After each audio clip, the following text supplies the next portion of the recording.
तो हाँ, आप ध्यान देना हम कहना क्या चाहते हैं। अब ये सब भूल जाओ, क्या सेपरेट हो रहे हैं क्या नहीं हो रहे हैं। ये हमारे पास इंटीग्रल दिया गया है आई, ठीक। पहली कंडीशन, क्या दी हुई लिमिट हमारी कांस्टेंट है। फर्स्ट चेकअप ये चेक कर लेना। दूसरी सुनो, क्या दी हुई लिमिट को हम पता कर पा रहे हैं कि ये किसकी लिमिट है, ये भी वेल नोन होना चाहिए। उस समय आप लोग क्या करेंगे, जब पता रहेगा कि ये इसकी लिमिट है वो उसकी लिमिट है, तो उस समय आप क्या करेंगे, सपोज करिए हम इसको I1 मान लेते हैं, वो पहले जो है y के रिस्पेक्ट में सॉल्व करेंगे। हो सकता है पहले वो x के रिस्पेक्ट में सॉल्व करें या पहले y के रिस्पेक्ट में सॉल्व करें, क्योंकि भैया दोनों लिमिट कांस्टेंट है और पता भी है किसकी लिमिट है। तो आप लोग इंटरचेंज तो कर सकते हैं, आपकी इच्छा होगी नहीं हम पहले y के रिस्पेक्ट में, कोई बात नहीं कर लो, कोई कहे नहीं पहले मैं x के, कोई बात नहीं कर लो। लेकिन उसी में तो थोड़ा सा खेल है जिसको आप लोग को ध्यान देना है। क्या है, ध्यान देना, ध्यान से सुनना। सपोज करिए हम जो है पहले हम अपनी तरफ से पहले y के रिस्पेक्ट में सॉल्व करते हैं, तो x वाले सारे क्या लेंगे, बाहर ले लेंगे, x बराबर a से b। अब y वाला सॉल्व करें तो इसको कर्ली ब्रैकेट के अंदर घुसा देते हैं, y equal to c to d, ठीक। y equal to c to d क्या है, f of x comma y dy, हम पहले y के रिस्पेक्ट में कर रहे हैं भैया, फिर dx, ठीक। मान लो इसका रिजल्ट I1 आया, जब हम पहले y के रिस्पेक्ट में किए फिर x के रिस्पेक्ट में किए तो हमारा रिजल्ट क्या आया, I1 आया।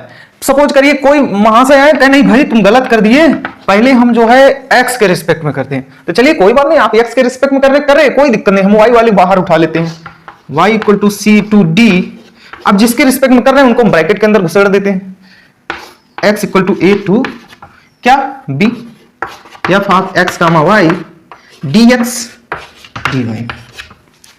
तो भैया आप लोग अभी तक तो यही सीखे ना कि इस तरह के इंटीग्रेशन, चाहे हम पहले x जब दोनों लिमिट कांस्टेंट हो उसकी बात कर रहे हैं, वेरिएबल वाली बात नहीं, वेरिएबल को इधर कर दिए पहले कांस्टेंट कर दिए ना, तो आंसर आपका कोई कांस्टेंट नहीं आएगा। आप लास्ट में जिस वेरिएबल के रिस्पेक्ट में सॉल्व कर रहे हैं उसी का फंक्शन आएगा, ठीक है। ये बात बैठा के रखना। हम बात कर रहे हैं कि दी हुई हमारी दोनों लिमिटें कांस्टेंट हो, साथ ही साथ हमें यह पता हो कि ये किसकी लिमिट है। उस समय हम अगर इस तरह का बदतमीजी करते हैं, मतलब छेड़छाड़ करते हैं कि पहले x के रिस्पेक्ट में करेंगे या कोई कहता पहले y के रिस्पेक्ट में करेंगे, तो ये रिजल्ट कुछ लोग कहेंगे भैया हाँ ये चाहे आप पहले x के रिस्पेक्ट में करें चाहे पहले y के रिस्पेक्ट में करें रिजल्ट तो सेम आएगा। बात सही है, आपकी बात सही है, एकदम सही है, आप चाहे पहले x के रिस्पेक्ट में करें चाहे पहले y के रिस्पेक्ट में करें रिजल्ट तो सेम आने वाला है। लेकिन ऐसा हमेशा नहीं होगा। क्यों नहीं होगा भाई, ये जो लिमिट है, ये इन लिमिट के थ्रू जो भी हमारा रीजन बाउंड हो रहा होगा, जो भी हमारा रीजन बन रहा होगा, ये है क्या x बराबर a। आप अगर ये रीजन प्लॉट करना चाहें x equal to a, x मान लीजिए हम मान लेते हैं a जो है b से छोटा है, क्योंकि ये लोअर लिमिट है, अपर लिमिट है, ऐसा मान लेते हैं x बराबर a, और ये कोई x बराबर b है, ठीक। ये कोई y बराबर c है, ये कोई y बराबर d है, ठीक। ये हमारा एक इस रेक्टेंगल जो है इसके थ्रू मान लीजिए बाउंड हो गया, यही हमारा वो रीजन r है जिसकी हम बात कर रहे थे, जो डिफाइन है। यहां पर r हमें ना देकर बल्कि उसको सॉल्व करके लिमिट दे दिए हैं, कहीं पर हमें लिमिट ना देकर सीधे r दे देते हैं, तो उनकी बात हम नेक्स्ट वीडियो में करेंगे, पहले यहां पर देखते हैं, ठीक है।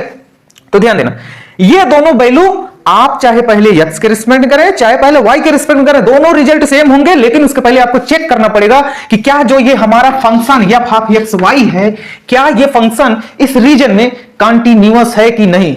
अगर हमारा function f of x comma y इस रीजन में डिसकंटिन्यूअस हुआ तो ये जो आपके I1 और I2 आए हैं ये आपस में बराबर नहीं होंगे। इसको पहले चेक कर लेना, ठीक, समझ में आ रहा है ना।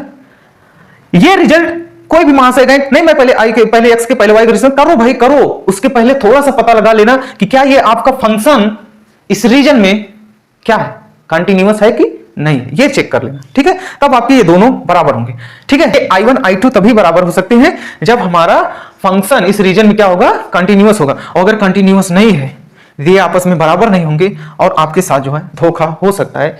इसलिए जब भी अगर I1 I2 अगर ये हमारा फंक्शन fxy इस रीजन में कंटिन्यूअस नहीं है ना, आपको ये दोनों रिजल्ट रिप्रेजेंट करने पड़ेंगे। क्यों भैया, हाँ क्यों, मतलब आप कैसे ये बाउंड कर सकते हैं कि आप पहले x के रिस्पेक्ट में कर रहे हैं वही आपका रिजल्ट होगा, अगला तो y के भी कर सकता है ना।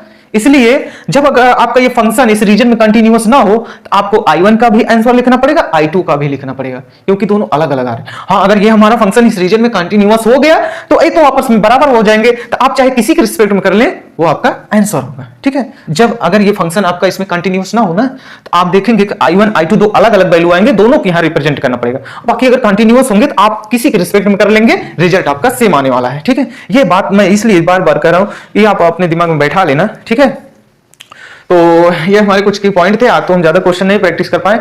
चलिए मिलते हैं नेक्स्ट वीडियो में, आज के लिए इतना ही। Thank you.